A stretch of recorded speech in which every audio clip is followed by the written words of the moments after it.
Je m'en lave les mains et vous assure que je n'y trempe en aucune façon. Nous verrons cette affaire, Vilaine, nous verrons cette affaire. Mais je ne prétends pas que l'on me fasse passer la plume par le bec.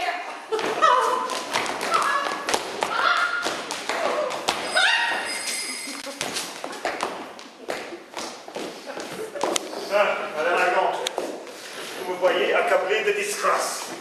Vous me voyez également dans un accablement horrible. Je Pendard de Scapin, par une fourberie, m'a attrapé 500 écus. Le même Pendard de Scapin, par une fourberie également, m'a arraché 200 pistoles. Mais il ne s'est pas contenté de m'attraper 500 écus. Il m'a traité d'une manière que j'ai honte de dire, mais il me la payera. Je veux qu'il me fasse raison de la pièce qu'il m'a jouée. Mais je prétends faire de lui une vengeance exemplaire. Est-ce que dans ceci, je n'ai point ma part? Mais ce n'est pas encore tout, Madame Argante. Et un malheur nous est toujours l'avant-coureur d'un autre. Je me réjouissais aujourd'hui de l'espérance d'Avanana, ma fille, dont je faisais toute ma consolation.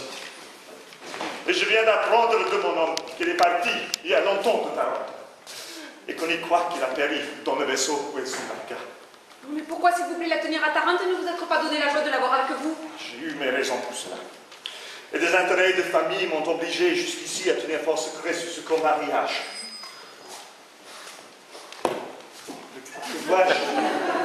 Voilà, oui. Ah, Seigneur Pandolfe!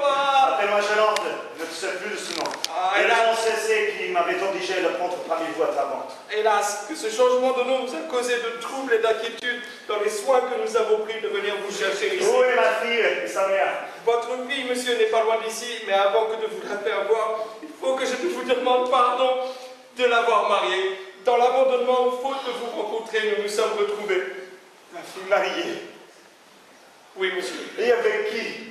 Avec un jeune homme nommé Octave, fils d'une certaine Madame Argante. Au ciel! Quelle rencontre! Mène-nous promptement où elle est. Je vais la chercher pour vous. Voilà une aventure tout à fait surprenante.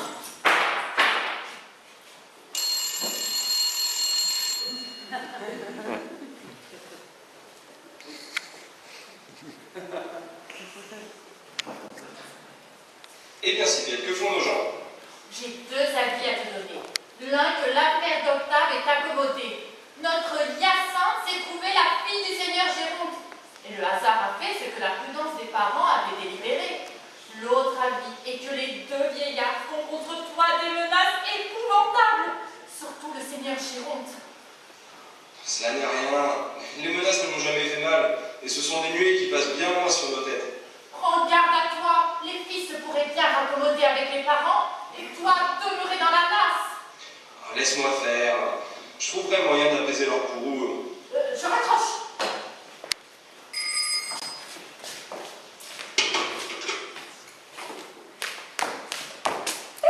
Oh, ma fille! Ah, venez avec moi. Ma joie aurait été parfaite si j'avais pu voir votre mère avec vous.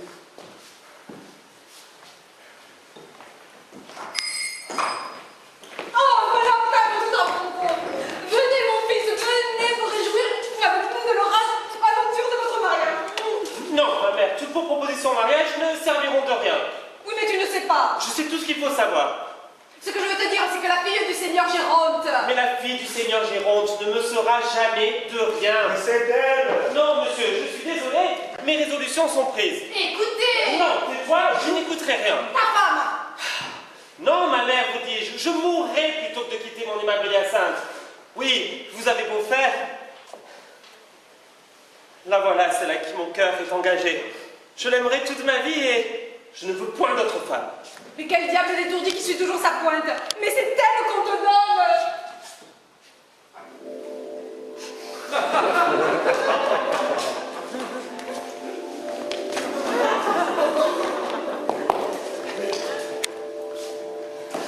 Oui, Octave, voilà mon père que j'ai trouvé et nous nous voyons tous deux hors de peine.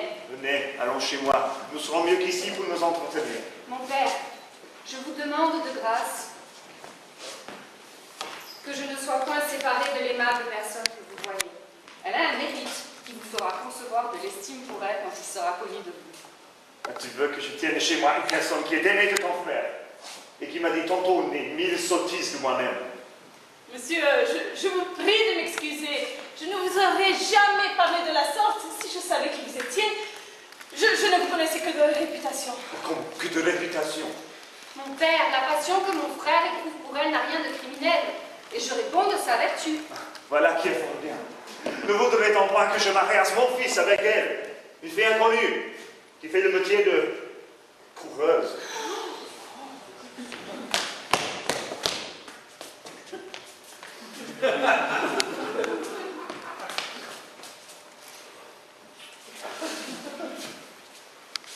Mon père, ne vous plaignez pas que j'amène inconnu son naissance et son bien. Ceux depuis que je l'ai racheté viennent de me découvrir qu'elle est de cette ville et de notre famille, et que ce sont eux qui l'ont dérobée à l'âge de 4 ans. Et voici un bracelet qu'ils l'ont me donné, qui pourra nous aider à trouver ses parents. Oh, et là, savoir son bracelet, c'est ma fille que je perdis à l'âge que vous dites.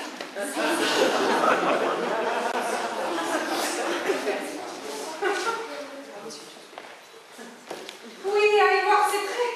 Je peux en être que rassurée, oh ma chère fille. Au ciel, quelle extraordinaire aventure!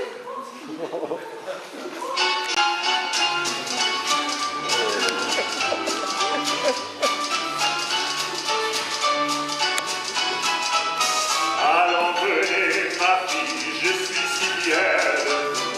Vous allez vous marier au respectable octave. Je suis si soulagée, quelle heureuse aventure! Retrouvons-nous chez moi, où l'on célébrait cela. Nous allons festoyer et puis ces retrouvailles ensemble réunis. Oh! Il vient d'arriver un accident étrange. Quoi? Le pauvre scapin. Ah, c'est un coquin que je veux faire prendre. Hélas, monsieur, vous ne serez pas en peine de cela. En passant contre un bâtiment, il lui est tombé sur la tête un marteau de tailleur de pierre qui lui a brisé l'os et découvert toute la cervelle. Il se meurt et a prié qu'on la rentre ici pour vous pouvoir parler avant que de mourir. Mais où est-il? Le voilà.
Vous me voyez dans un étrange état.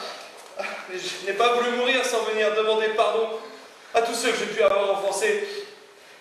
Oui, mesdames et messieurs, avant que de rendre le dernier soupir, je suis venu vous demander de bien vouloir me pardonner tout ce que je puis vous avoir fait, et en particulier Madame Argante et le Seigneur Géronte. Pour moi, c'est bon, va, meurs en repos. C'est vous, monsieur, que j'ai le plus offensé par les coups de bâton que Je ne parle pas davantage.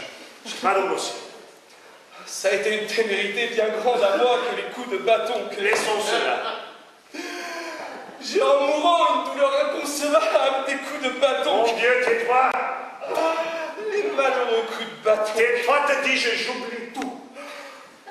Hélas, monsieur, quelle bonté. Mais est-ce de bon cœur que vous me pardonnez les coups de bâton que... Oui, ne parlons plus de rien, je te pardonne, voilà qui est fait. Monsieur, je me sens tout soulagé depuis cette parole. Mais je pardonne à la charge que tout mourra. Comment? Je me dédie de ma parole si tu l'échappes. Seigneur, voilà mes faiblesses qui me reprennent. en faveur de notre joie, il faut le pardonner, mais sans condition. Hein.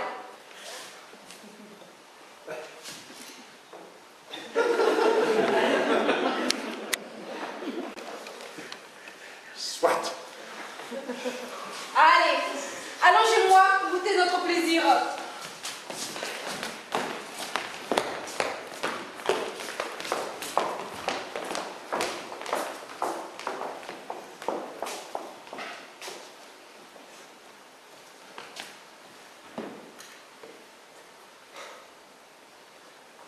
Et moi qu'on me porte au bout de la table, en attendant que je meure.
Say goodbye, so long, farewell, bye-bye.